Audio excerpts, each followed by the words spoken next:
Hello, I'm Forest Focus, an emotional roller coaster for Nottingham Forest fans as they've seen their team lose to Chelsea after all but seeing Premier League football secured for another season after Luton and Burnley both lost in the 3 p.m. kickoffs. Joining me to discuss all that in full, I've got some thoughts on next season, I guess, assuming we can look ahead to another year in the top flight, is first of all Chris Aylmer. Chris, how are you doing? Yeah, all right. Bit all over the place. Upset that we lost the game, but slightly 98% relieved that we're 98% of the way there. So mixed feelings. Having a coffee instead of a beer, as I said beforehand, just to get me perked up again. So let's see this coffee cup before I introduce Ruby Naylor. That is seriously dainty, that coffee cup. Very impressive. Yeah. That must be a strong coffee. Right. Second guest is, as I mentioned there, Ruby Naylor. Ruby, good to have you with us. How are you? Yeah, I'm doing all right. Kind of in the same boat as Chris. Like, it would be nice to officially, mathematically be 100% over the line, but it feels funny to have left it up to other teams needing to lose rather than just letting us win. So it's mixed feelings. That's probably the story of the season, isn't it? I think we'll come back to that towards the end. That we've just been so reliant on other teams. But you mentioned the emotion of the day, Chris. I feel like I've been stuck in a washing machine myself, having been at the Nav to watch the 3 p.m. kickoffs, the relief of being safe, and then a really interesting game, which I think we should have at least got a draw out of, but we let ourselves down again. How do you sum up the last, whatever it is, 8 hours or something? Initially very concerned because Luton went 1-0 up, right? So the panic sets in. Burnley were 1-0 with Spurs, but you can't trust Spurs. So I was a bit concerned. And then, of course, halftime came and went with that game. West Ham got it together and they did what they should have done for Moyes, give him a bit of a send-off. And Luton did what they do, which is mostly lose. So yeah, I was very relieved at the end of the first load of games before the 5:30 kickoff, and then I was kind of relaxed going into the game. But as soon as Chelsea scored early on, I was a little annoyed, to be honest. I was like, oh, here we go. Like, what are we doing? Like, let's actually try and send everyone off at the City Ground well for the second last game of the season. And then it just incredibly frustrated and finding it hard to even pick myself up, even though I know that we're probably safe. But incredibly frustrated by the another 3-2 loss, another 2-1 lead blown. We've seen this happen time and time again this season, and it's just too weak. But yeah, there's positives to take for sure from the day, just based on other results. I've only just even twigged, as Adam says in the comments, we lost 3-2 again. That hadn't even hit me. That's I think it's 7 3-2 defeats. But I don't know how it translated at her watching on TV, Ruby. But in the ground, I thought we played really well for 75, 80 minutes. We let ourselves down, as I said, just defensively. But what was your take on the performance in general? Yeah, kind of like you said before, typical of this entire season. Like, we played well. There were chances where we could have and should have won it, but we didn't. It's just the same cycle over and over again of just feeling like, well, kind of good that we could have done it. There are glimpses of us being a Premier League side, but it's just there's still something missing there. There's like that last little, we're missing that like Leverkusen, Real Madrid feeling of like the last 10, 15 minutes, like keeping the gears going, keeping it turning. We just lose it. There's not that extra little bit in the tank. We just don't have it there, which I think comes down to like a manager thing. Because even somebody like a Vincent Kompany that's so like central to the club and they are the attitude of the club, like we're kind of missing that, which goes hand in hand with like maintaining winning a game and seeing a game out. So like we said before, same thing over again. Decent performance, players that definitely shined and saw good moments that were exciting. But again, same thing, that it just we're let down in the last, 20 some odd minutes. Nuno's getting pelters in the comments, Chris. I've been flicking through them before we started, and while you guys were talking, I thought he coached quite a good game. His subs were a little questionable, maybe. I think I didn't like is we were so open.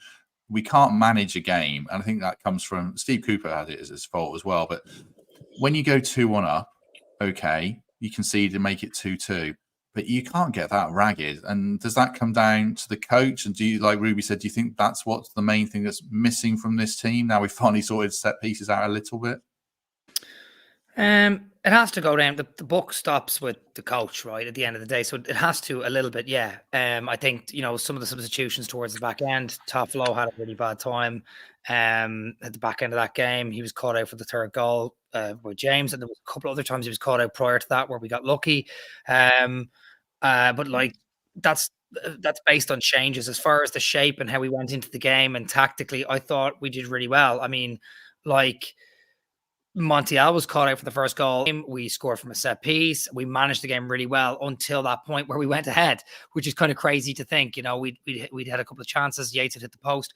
Wood had missed a sitter after Gibbs Wood had hit the post, and then Hudson-Odoi ended up scoring. And I felt like, right, we're actually managing this game reasonably well. But just as Ruby said, the back end of the last 15, 20 minutes of a game, we need stronger personalities there somewhere in the back. Like it always feels like we're loss of concentration, and you can blame Nuno for a couple of the changes for sure, but like, where is that concentration from like, it felt like Sterling just cut in and it was just the most simple of training ground goals, and to leave James, who's just come on the outside, is criminal. It's criminal. And then like easy, almost tap in header for Jackson. That's what really frustrates me. We need the leaders, we need the players, and I'm finding it hard to point fingers at certain defenders because I felt like Niakate, Murillo, and Bolly had a reasonably good game overall. But yeah, it's difficult to sum up. Buck stops with Nuno, so yeah, I understand why he's getting pelters in the comments, but I don't know. Well, I'll have to see with the post-mortem at the season's end and see where we are. You know what I mean?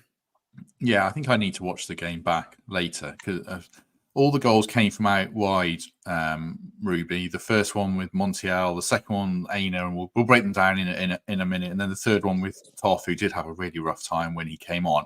Also, though, I think we do have to give Chelsea some credit. I mean, Sterling came on and did well. I know fans chanted, what a waste of money. He has been a waste of money, but he showed some quality. And I thought you got to give credit to Gusto and James, who were really good. Do we have to kind of not lose sight of that as well, or do you place the blame mostly at our door for this one? I mean, it is. Somebody said in the comments about this squad costing a billion quid or £1 billion or whatever, and it's definitely something that we have to think about. Like, these are players that are known like globally around the world because of their talents, and they cost money for a reason, even if the team doesn't have like the composure or whatever that they should to get results across. But I mean, yeah, I would say the second goal specifically, if you're giving Hudson-Odoi full credit for his goal, you have to give Sterling full credit for that goal. Of course, like, Aina let him in more than he should have. He gave him the angle to get that shot across. But it is, again, defensively, especially on that third goal, Jackson was wide open. Murillo, Bolly, and Niakate were just in a line, and then Jackson was the fourth one right behind them. It's not staying with your man. It's like not a lack of vision, but that Jackson one specifically, having nobody on him, is ridiculous when the three of you are sitting in the 6-yard box, So credit to them for sure. Reece James is a good player. Nico Jackson is a player. So yeah, I'd say it's just 50-50. The second goal I will give to Sterling, but I would say the third goal would almost entirely be our fault. And then the first one, I don't know how you get caught out like that on a back five. Like, that was pretty criminal. A wonderful ball from Cole Palmer, perfectly weighted, and then to get that shot across from Mudryk, like, you've got to have skill to get that. But I would say it's probably equally skilled to them as to like us being not aware of certain things and what's going on around us. Yeah, the third goal is that's really on us to get that ragged in a Premier League game 2 minutes after you conceded.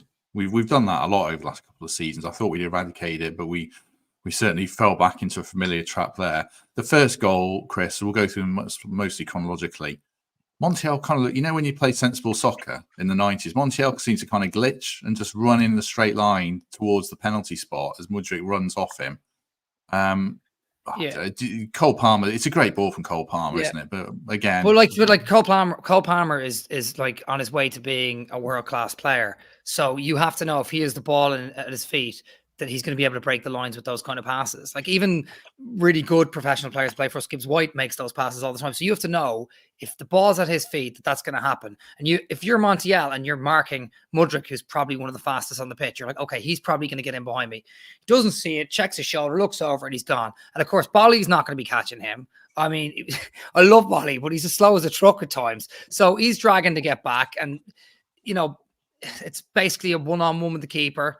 And yeah, great finish. But like, yeah, you have to be like within the first 7-8 minutes. Was the goal 7 minutes in? Yeah, you have to keep an eye on that. Like, that's just to get back in the game. But like, yeah, for that specific goal, that's Montiel's fault. He's caught out, and I didn't really see Bolly's position, but maybe he was too high. His positioning probably needs to be a bit better if he knows he's slow himself.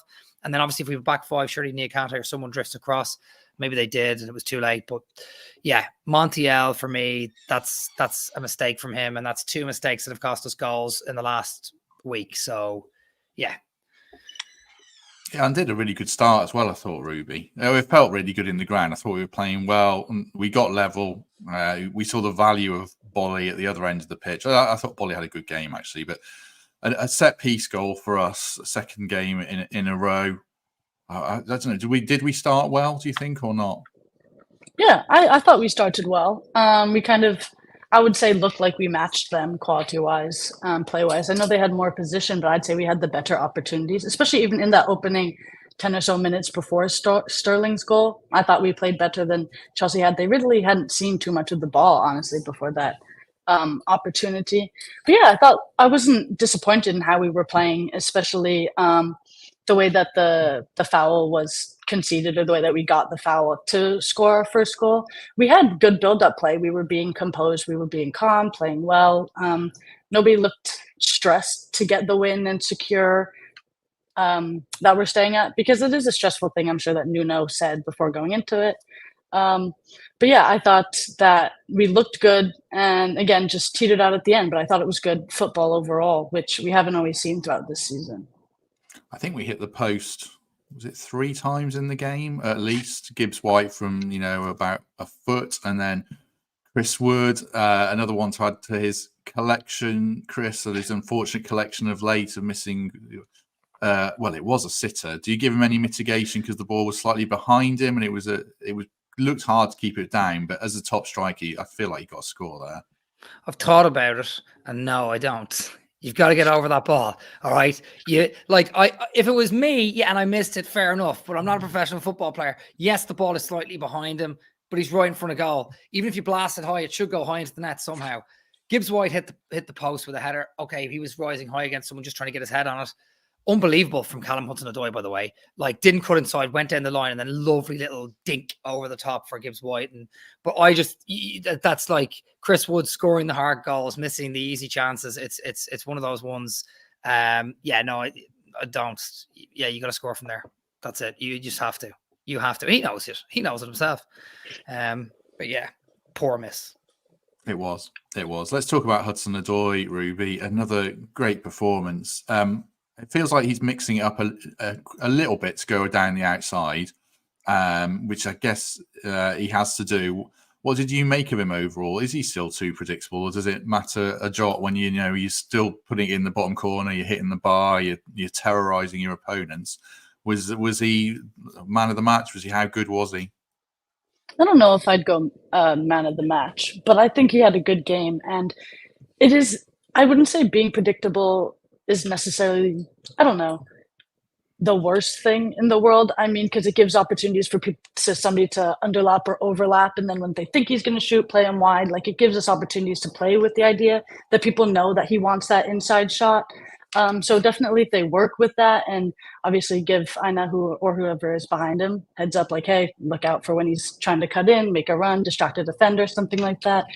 So it's not the worst thing in the world, but even if he is predictable, like we saw today, it worked because he had one a couple minutes before that, the same idea off the shot off the crossbar, and the commentators were saying how you can't let him do that. Like, it's something that the commentators and pundits and stuff are starting to pick up the fact that he is very lethal when he cuts in like that. Like when Davies scored that the other day for Bayern, I immediately just thought of Hudson-Odoi and how that is like his bread and butter, and it's lovely watching him do that. And again, he placed it perfectly. So even if you are predictable, if you're quick enough with it, and Gusto, I guess, didn't do his homework enough because not that he fully showed him in there, but he wasn't cutting him off, forcing him onto the wing.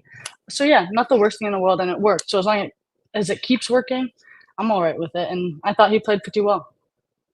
One thing I wrote down in my notes, scribbling down on my phone, I just wrote down the noise, Chris. It was so loud in the ground. I don't know how it translated for you guys watching at home, but at 2-1, I'll ask about this a couple of chants in a minute.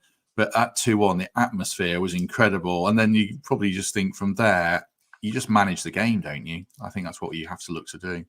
Yeah, there was a WhatsApp group I was in. I think it was a Toronto Trickies WhatsApp group, and someone posted a video of them with Mull of Kintyre, and I was like, this is exceptional. Like, even the sound was picking it up properly. It was just, the crowd were unbelievable.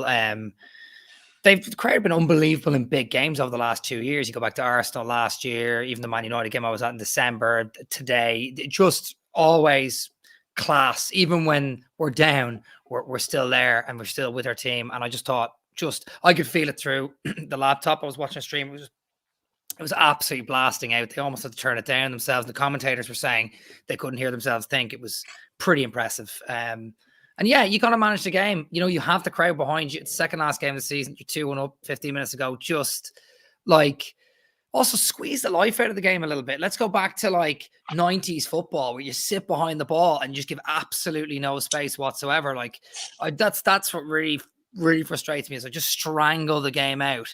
And if you're like 2-1 up with 5 minutes to go and they manage to score an equalizer, it's okay, we're still safe, you know. I feel like we try too hard when we're ahead sometimes, and we should just sit back, squeeze the space, kill the game off. But crowd, unbelievable. What was that? Was there a big banner at the back as well in the Trent end? I can't remember what it said. I saw there's a Forza 1 pre-match. When they keep us down, we show them who they are. I think it was something along those lines. Something like that, yeah. Aimed at the Premier League, obviously. Yeah.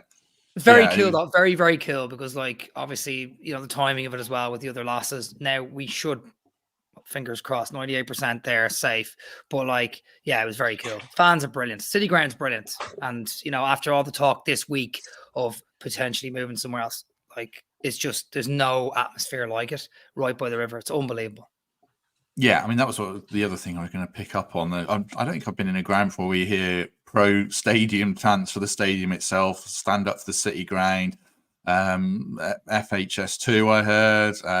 Toten is a shithole, basically, over chanting. It's you've done a thesis on this, Ruby. You can tell us it's out soon as well. But the stadium is just such a part of the culture. It's interesting what you guys think about the potential stadium move. Ruby's that you're in New York, but I know you've managed to get over. How would you feel about it as an international fan, just briefly? It's definitely, obviously, less, I mean, still very sentimental to me because of the attachment that I have with my family, but different from somebody growing up in Nottingham for sure. So can't speak for anybody specifically. But I mean, for me, it's like my dad and his dad had season tickets there and used to go with his brothers as well.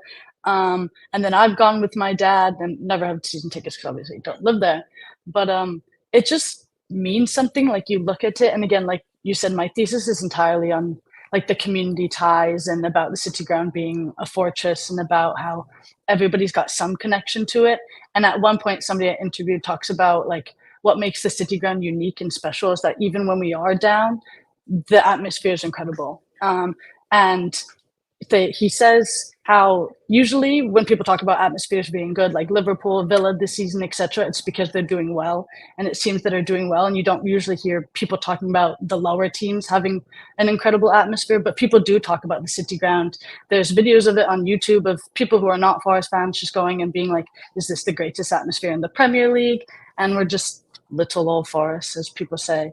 So it's something. It means something. The whole idea of a soulless bowl really does take that community, like, inherent feel from a club like with Leicester. It just really does change the atmosphere of it. And you kind of feel that you almost turn plastic when you just move towards something just to make it bigger and better. It's almost like Americanizing something. Like you don't have to have all like the fancy bells and whistles. It doesn't need to be like it doesn't have to have the comfiest seats in the world, but it's you just have a feeling when you're there. It's so difficult to explain, but when I was doing my thesis and interviewing people like directly in front of the city ground, everybody when they would walk in just like would talk about the view and how you just get the butterflies even though you've been there tens or hundreds of times. No matter what, you still have that feeling. You wouldn't get that if you moved 20 some odd minutes away. It's so inherent to this club, and it is who Forest is that community like niche aspect. Because even though I'm again not from Nottingham, like it's just so welcoming because of the ties to that I have and my whole family being from there and everything. So yeah, you lose the sense of like just that unique smaller English football club feeling. Just a quick one on that as well. Like I grew up in Ireland with no Forest fans around me. Everyone's Liverpool, Man United, Celtic. I lived in Canada for sort of 7-8 years as well. But like when I was going home from Ireland, it was new to me to be in this new home sort of thing with loads of Forest fans everywhere. It was so cool. And I just remember the river, and I remember thinking, wow, it's right by the river, that big crest looking out.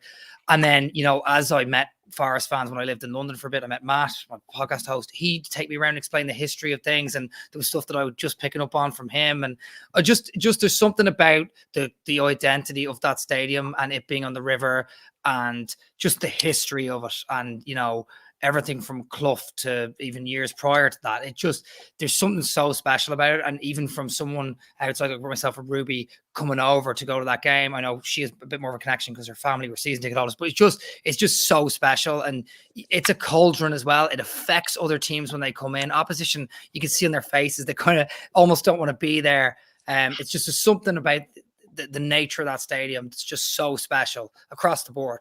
So yeah, anyway, look, that's my 2 cents. Well, the other thing I wrote in my notes as well is you don't get that noise in Towson. Just when it was so loud, it was mad. Just before we finish up, wrapping up the game and talking about what a generally miserable season it's been and looking to Burnley. Quick word for our sponsors. Obviously, we are playing Burnley on the last day. It might be on TV, but you can spend the day out the Trent Navigation watching all the early games, the later games, watch the scores come in. I had a really good day there today. It felt amazing when, you know, West Ham was scoring and Spurs were scoring. I just wish we could have done the job ourselves. But yeah, great day at Trent Navigation, apart from when they got me to go on stage as their, people can't see me doing air quotes, special guest. I don't know how I qualify for that. You were on stage today? Oh, it was mad. Yeah. Yeah. But the Simon Fotheringham, the host, said, who watches the Forest Focus podcast? And maybe a third of the audience would said yes, and the 2/3 are completely ambivalent. But they didn't boo me, so that was fine. It was better than I expected. Yeah. I know, and they got me to a quiz. So yeah, that was fun. It's like something from The Office. Brilliant. It was a bit. Right, let's just wrap the game up before we talk about Burnley a little bit, Ruby. Just the way we capitulated in the space of 2 minutes. Is that one of the big things that's missing in this team? We'll come on to this a little bit more, but is it a maturity? Is it a leadership? We can talk about the technicalities of it. We've already touched on that. We got ragged and they tore us apart. But what's the most frustrating thing about those goals for you? Yeah, I guess sort of having that like central figurehead, somebody that everybody looks to rally around. I do feel like that is missing from Forest. You kind of want it to be like a Yates, somebody who's been there forever and understands what the club means to the supporters. But I don't, like, nobody comes to mind, you know what I mean? Like, I don't think of something like a Jordan Henderson, for example. Like, that's the only reason supposedly that he still gets called up is because I think even statistically, he makes a difference, even just being in the squad. There's just something about him. Like, we don't have that person to look for to give us motivation to rally everybody and say, hey, put your heads down, 15 more minutes. You can do this. This is your job.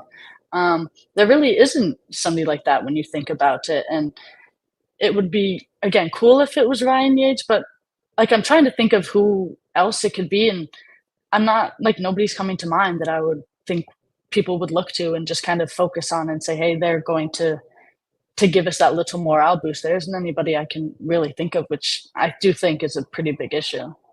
Yeah, I think you're right. Chelsea have got obviously Thiago Silva, who's going, but he's immense today for a 39-year-old. Conor Gallagher's that kind of talisman in midfield, and Cole Palmer as well, just through sheer class. And yeah, I think we do lack that. We'll talk a bit about the season in general, but just touching on Burnley next week. I mean, I know we are effectively safe, with barring some kind of absolute car crash disaster, Chris, but it feels like we have to go there, to me, and put on a show. I just don't want us to go there and lose and finish on 29 points, 33 points minus, the deduction. I mean, that's over the course of a season. That's so disappointing for the money spent and the quality that I still feel we have. It's been miserable, I think. But sorry, just elaborate on my moan there. Yeah, look, we are pretty much safe, but we've seen the Stoke situation back in 2020 where we were 5+ goal difference, 3 points ahead, and we absolutely bottled it. One of the biggest choke jobs in football, as far as I'm concerned. But like, this is even larger than that's 12 goals, isn't it? I think. Yeah. I know Luton have goals 4, but we should be fine, right? Provided Fulham don't just roll out of bed, which looks like they're doing in training right now. But we have to go there and win the game. We are better than Burnley. We have overall this season been just about better than Burnley. I don't care if they've picked up form lately. Gibbs White, you're talking about big characters. Gibbs White's a massive character in our team as well. You see him rallying, always getting back, not just trying tricksy little things. He is a massive character. Players like him, Murillo, I don't know if they're going to be here after next week. I don't, as in they might be sold for big money. Murillo most likely will be gone. Hopefully Gibbs White stays another year. We'll be in the Premier League, hopefully, and he stays. But we just don't know. And I want to see them give our fans who go to Burnley an absolute massive send-off, and they're well capable. Last week, we went to Sheffield United. We had to win. It was a team that was already relegated. This is a team that's already relegated. We'll just go out and win. I don't want any excuses. Just go out there, get the job done. Stick Yates in the middle of the midfield. Stick Gibbs, White, Murillo. Get them their best games. Hudson-Odoi coming into form now. I just feel like we have to go and do it for the fans. Even when we played Palace at the end of last year, we still played a really good game, nearly beat them. Taiwo scored a great goal, and there was celebrations well into later. And Palace are a better team than Burnley this year. So, yeah, I don't want any excuses. I want us to go out there, grab it by the scruff of the neck. I don't want us to play any different formations or new players or give anyone a chance. Forget that. Let's go out there and absolutely smash them. Leave Luton lost in the wind. Do you back us to do that, Ruby? Do you think we've got enough about us to win that game at Burnley? Yeah, I do. I think it's going into it in the same mindset that we had against Sheffield, really. Just knowing that we are the better side. We do have all the facilities to win that game, and we should. And yeah, kind of like you said, no ifs, ands, or buts. It's just something that we need to do. You don't really deserve to stay up if you can't beat a relegated side at that point. So yeah, it's just getting out there, knowing that just play their game, play like it is a regular game, honestly, not like you're at the death, because otherwise people will, especially because, like we said, youngerish side. But yeah, I do think that we can do it. And it would be, rude is such a silly word to use, but it would be rude of the players to not do that, to not give the supporters that have been there week in, week out, rain or shine, some terrible weather. So yeah, it would really just be rude for them to just not go out there, give it their all, and get the 3 points. So it's such a weird feeling, Chris. I feel like it's been an awful season, but equally I feel like we've got the makings of a decent team. When you look at Sells isn't bad, you mentioned Murillo and Gibbs White. We have to see if we keep them. Williams and Aylmer look good. I feel like the attacks there.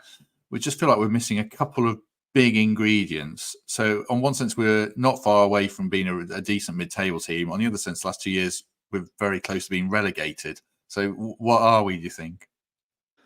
Yeah, well, we've been a lot of things this season. We've lost one of our beloved managers, and then had a new one come in, and then he had a good start, and then we had the points deduction, and we've had the season ticket debacle, and now people are talking about the City Ground late. So just so much has happened. So much feeling has happened over the course of the last 9 months. So much has changed. I even look back to that Chelsea game we won away, and Worrell was at the back with McKenna, and I was like, hang on a second, and Elanga was on fire then, and now he's slightly off form. So much has changed. I think our front line is fine. I think, Elanga, Wood, Gibbs White if he stays, Hudson-Odoi, even Taiwo if he can get fit. between those 5 and maybe one more ingredient, because we want to manage people's loads, particularly with Taiwo's injuries for the record with us. I think our front line is absolutely fine. They'll score goals. They'll all have highs and lows throughout the season, and they'll be grand. Our midfield is a problem. Like, it's been a problem the whole season. Mangala was our best midfielder. We loaned him out. Fair enough. We had to take the money in January. But like, Danilo's had spells of up and down. I know he was injured for a bit. Sangare hasn't really got going. There's been a couple of games he's played really well, but for the most part, he's been out of favor from both manager. He had AFCON and an injury himself. Then we've had Yates, who's, he's done really well for his ability. I think he's been brilliant the back end of this season, but there's been moments where he's been up and down as well. And then obviously Dominguez has been fairly steady, but we need a little more. So the midfield is the big problem for me. That's what we need to solve going into next season. And yeah, I mean, the defense have been okay, but we solved that goalkeeper issue early on in this year, 2024, when we got Sells in. So yeah, if you're looking at the team as a whole, I think the midfield is the key. Once we solve that problem, we'll start to fly up the table a bit more, It's sort of the same question to you, Ruby. How do you feel about this team? How good it is or how bad it is? It's, just the same. Elaborate on what Chris said if you agree or disagree. I definitely agree. I definitely think that there's a lot of quality in certain areas. Like he pointed out, Morgan Gibbs-White and Murillo definitely stand out. I would love to keep Murillo. I honestly don't even, not in like a selfish sort of way, but don't even think it would be in his best interest to leave, because he's only had one true, full, good season in the Premier League. And it would be obviously different than a Jed Spence, but quite similar, where you move because you were playing well, but then you just kind of rot away on a bench and then get loaned out to a team that nobody really pays that close attention to. So yeah, I think we have all the facets to be a good team. Like even at the beginning of this season, I was hoping for like a top 15 push, because looking at it, I thought we had strong players, especially signing somebody like Alanga over the summer. I thought that was a joke. That was crazy waking up to that one day. I would never have in a million years, because he's a solid player, played well for Man United. That was crazy. So and even Keylor Navas, like, not that was this season, I fully know that. But just when we sign players like that, it's like, oh, we have people want to come to this club for one reason or another, whether it's the name or not. We have all the facilities to bring in strong players, and we do. Even Origi was like a really shocking sign, even though it didn't pan out like anybody would have liked it to. We do have the players that can put together good matches and can get the 3 points. It should get the 3 points quite consistently. So yeah, I think we have the good bones finally. It's just kind of putting all the puzzle pieces or the skeleton or whatever together. Ruby's right, by the way. Like we do attract good players. Like Hudson-Odoi, the price tag was great, but like he could have gone to, I'd say, team in the top 10. Alanga as well. Like we do seem to attract the I mean, we were just newly kind of promoted side. It must be something to do with the size of the city, size of the club, because we are a big club, even though we pay quite well. But yeah, the money's there. The money's there. We're playing well, but maybe that's the plan all along. I don't know. Look, I just think it is. We have attracted the players, and I know we were in for absolutely everyone, and maybe that was this crazy, mad, scatty plan, but like recruitment has done reasonably well as well. There's some players that have come through. Murillo, Danilo, Hudson-Odoi for, I think it was 15 million. I mean, Man United would be screaming out for him now, the state they're in. So, yeah, look, I think that's a good point from Ruby. Like, we attract good players, and hopefully over this summer we do the same, and hopefully we don't spend as much money as we did before. Yeah, I think recruitment's when you look at the team, it's a real mixed bag. There's been some real positives. So, like Aylmer, really good. Hudson-Odoi and Alanga, really good, obviously. The jury's very much out on Sangare and Dominguez. Matt Sells, really good. Other goalkeepers, disastrous. And I don't think we've been very good at all in the loan market. Like Andre Santos, can't really give him much of a passing grade.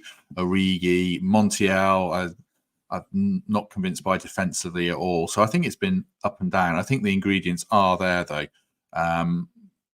I think we need a Willy Bolly that can play 30 games a year, a Tyrone Wani that can play 30 games a year or more, and we need Ibrahim Sangare to step up and give us that. We need that central figure. We need Premier League nags. But where we're good in the transfer market has generally been young, progressive talent, and I actually don't think that's what we need. I think we've covered that off. I think we need nags, experience, nasty game managers. We need better versions of Ryan Yates, really. We need Like we need upgrades on that kind of player, and I think that's a challenge. And I really want to see how we do in the transfer market. Are you going to come in I there? kind of Yeah, go ahead, Ruby. No, I wanted Felipe to be like that. Like when we signed him from Atleti, Yeah. like I kind of thought he would be that sort of like a Willy Bolly counterpart, almost like a big figure back there, can command, but he has that, like, I don't know, leadership aspect that I don't really think that like Bolly has that edge to him. Like he just, I mean, he's not been nearly as aggressive as he was like under Simeone, but still, he still has that edge to him, that like fire that Forest needs. But that didn't really pan out. Like, but again, another bigger name that like we attracted, but yeah, that didn't pan out as I would have liked to either. I think as well, like if you look at the players that you're talking about, Matt, you're talking about someone who's like not necessarily 35, 36, who's on his way out. You're probably talking about someone 28, like 29. 29, 28, 29, bit of experience, but really like Niakante's what, 26, 27. Sangari's sort of similar age, 28. Those were the kind of players that we needed to do that last and this season. And they both had injuries. And like I know Sangari's had sort of off spells throughout the season, but he did have a couple of injuries. He did go to AFCON. Niakante's had a couple of injuries this and last year.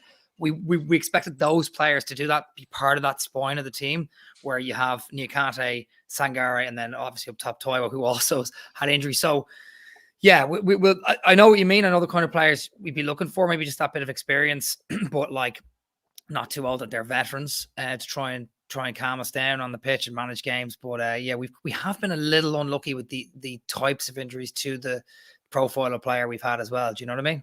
Yeah, and they're really hard to find as well. In terms financially, I mean, there, because you're paying for players in their prime. You're not finding a young player or taking an old player. So I just feel like everything comes down to recruitment, really, of how we go next year. I see a few people in the comments saying, Leicester are going to start on -8, Everton might start on -points. Is it Southampton? No, I don't think they're all right. Sorry, but Ipswich are expected to struggle. But I don't want it to be like that. I don't want us to be relying on, teams that have been on -points or just been frankly crap. I mean, how lucky have we been this season to lowest? I was just going to say the lowest points tally to stay up before this season is 34. I think that's happened twice, and we're on 29, and we very could possibly stay up with 29. We've been so fortunate. Sorry, Chris. We've been unfortunate as well. I know I'm not going to go into the conspiracy theory stuff, but with the referee decisions and the points deductions, we've sort of been dragged back. But like Luton, Burnley, and I mean, I don't know why they're talking about fight with Luton. I mean, they've been absolutely pathetic. They've been given every opportunity to stay up, every single opportunity to stay up, and they haven't grabbed it at all. The moment we got a deduction, within a weekend, they were back in the bottom three because we took a draw at Palace, and that was all it took. It was on goal difference or something. So, and then obviously we beat Fulham. But I think, it's not been a good season. Even if you were to add the 4 points back on, we'd be on 32, and then 33 next week. 33. We finished in 38 last season. We finished really strong. We won our last 3 home games of the season: Brighton, Southampton, Arsenal. We drew away at the Bridge. We drew at Palace. We were undefeated in 4 or 5 games last season at the back end. So we didn't finish strong enough to get the points tally up to where we needed to be. And at times this season, we've gone on some awful runs, like some really woeful runs. I think there was a period of time from like January right through to, I don't know, March, April, where we only had like 1 win, and it was like against West Ham, 2-0 at home or something. So yeah, look, we'll see what preseason brings. Obviously, there's going to be question marks over the manager and the personnel that are on the pitch as well. If we end up letting a couple of players go, big important players like Murillo, Morgan Gibbs-White, hopefully we don't let both of them go. It's going to change everything because everything goes through Gibbs-White, and Murillo is kind of a man mountain at the back. Last week, he stopped like 3 goals. Like, he's ridiculous. So we're going to need to change things. Hopefully, Omobamidele can step up in certain ways in defense. But it's going to be really, really interesting. I just don't like the fact that we've had to talk about PSR this whole season, or the second half of the season anyway. That's been really frustrating, talking about balancing books and what happens if this, and we didn't know how many points we were going to lose. Like, I was down in Brighton only a couple of months ago, and I didn't know how many points we were going to get or lose, or what was going to happen. I'm like, why are we doing this? It's not sport, So look, hopefully we close the chapter well next week, and then we'll just have to see what happens. But Forest is mad supporting this team this season. We are like just a circus at times, Yeah, I forgot to mention. Hudson-Odoi on the Epstein list. That happened as well. That was the peak, yeah. I was going to say it has been a mad season with the points deductions, the VAR decisions. Lots gone against us. We should have won so many more games. I mean, the amount of times we've done these streams, and we've cost ourselves. We've not taken an opportunity. We've played teams out of form and lost to them. We've actually played an informed team today and should have got something again. I don't know. It's a mad season. I feel like we could be so much. We should have been safe weeks ago, and we should be sitting on 38 to 40 points.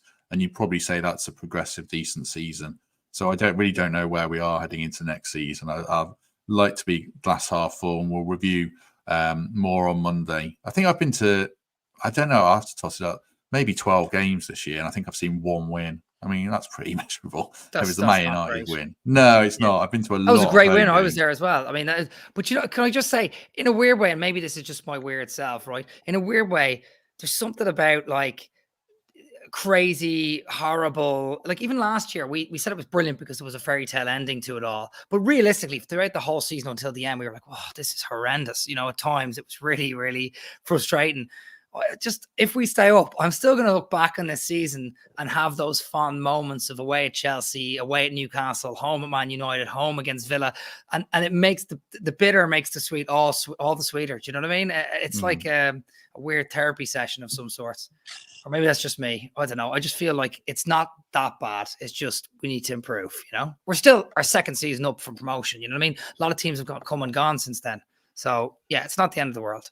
No, that's a good point. That is a good point. It'll be interesting to see how the dust settles on this season. Certainly, we'll pick this up on Monday with Fletch and Greg, and maybe Temps. Time to be confirmed, but that's the panel for Monday. Just before we go to any other business, there's 400 plus people with us. If you haven't already, do us a favor, hit like on the stream, and do consider subscribing and becoming a channel member. And I love reading good reviews. I can feel my voice is starting to fade a little bit here.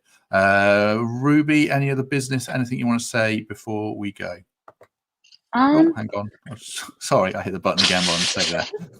Take two. The hazards of live broadcast. What did you want to say, Ruby? Yeah, just like you said, like acknowledging the fact that teams might be negative at the start of the season. I don't even want to think of that. It's not sport. I think, Chris, you said that. Like, I just want to focus on the football, play good football, get the points. Who cares who's negative 12 points? Let's just go in. And I think it's really funny because my dad, we obviously did like a little prediction at the beginning of this season. And my dad was like, I think we're going to end up in Europe. And I just think, like, looking back on that now, it's so funny how a little bit delusional he was. But yeah, overall, essentially we did it, like you said, 98% of the way there. But it's not even excitement, it's relief. It's just like last year I was excited when we stayed up and beat Arsenal. Like that was genuine. Like I was living in London at the time. I just did like a run around the block. And it was like, I don't know, just this, like even like right now, just thinking about it, I'm getting excited. But today I don't have that like at all. It's just like, oh, weight off my shoulders. Oh, and then also, like I said before, my thesis is a 30-minute documentary on Nottingham Forest and the supporters specifically. It's not about the football, so it's not depressing. It's not about the players or accomplishments or anything like that. It's solely about like the fans and the community that we are, and it will be out at the end of this week, either Wednesday or Thursday, and the YouTube link will be on my Twitter. Excellent. Relief is the word, certainly. Yeah, next season can bring excitement without labouring the point, but I feel, it definitely can. But relief that it's over or almost over is the overriding emotion for me on a pretty mad day. Chris, any final words from you? Not much. Just, like I'm still going to be watching next week, thinking of a mad swing, because that's just the nature of how your mind works as a Forest fan, or maybe it's just me. But ultimately, if we stay up, which we look like we have, that's 2 seasons we have in the bank from coming back after 23 years of being out. We could have gone down with a whimper last season and been struggling. Like Leeds have now dropped into the playoffs and they have to go through all that palaver again. So like, if we get a third season, most likely, which we will next season in the Premier League, that's a really positive thing. It builds momentum for us to climb the table a little higher, maybe sit in the positions that Palace and Bournemouth and Fulham are in. Do you know what I mean? There's no reason why we can't do that. We need a bit of stability. So if we are going to do something with the manager, we need to do it quick. But ultimately, if we stay up, I don't care how we do it, as long as we do it. I don't care if it's just, I just don't care. As long as we stay up, and I'm happy. As far as me goes, I'd probably do the Forest All Over podcast. We usually get guests from all over the world on, and then a lot of the time it's just me and Matt, the other Matt, my co-host, arguing, as I've said before. Check it out. We do like 1 or 2 a week. We'll probably do one tomorrow. He'll convince me that it's over, and I'll convince him that it's not until the last day. So it'll be just that for the whole podcast if you're interested. But thank you very much, and lovely to meet you, Ruby. And listen, be positive, even though today was another 3-2 loss. Very good. Very good. Right. Good to have so many people with us. The only thing I was going to say was it's lovely to see so many people coming up to us and saying hello at the nav. And in the ground, I ended up doing like the whole concourse basically today because the queue at the bar was so massive. So I thought I'll go to the bar, and the queue there was even more massive. But it did give me a chance to say hello to lots of people, which was lovely. Right, like I say, we are back on Monday, so hopefully catch you there. But in the meantime, Ruby, thank you very much. Thank you very much. Chris, thank you very much. Thanks a million, and fair play to you for getting back on time. You came back fairly quick. I was surprised. I left after 96 minutes. I never normally leave a game before the end, but because we were effectively all right, I thought, just this once, try and beat the traffic, dodge the potholes, and get back in time. Right, have a good day, everyone. Good to have your company. Enjoy the rest of the weekend, and we shall see you soon.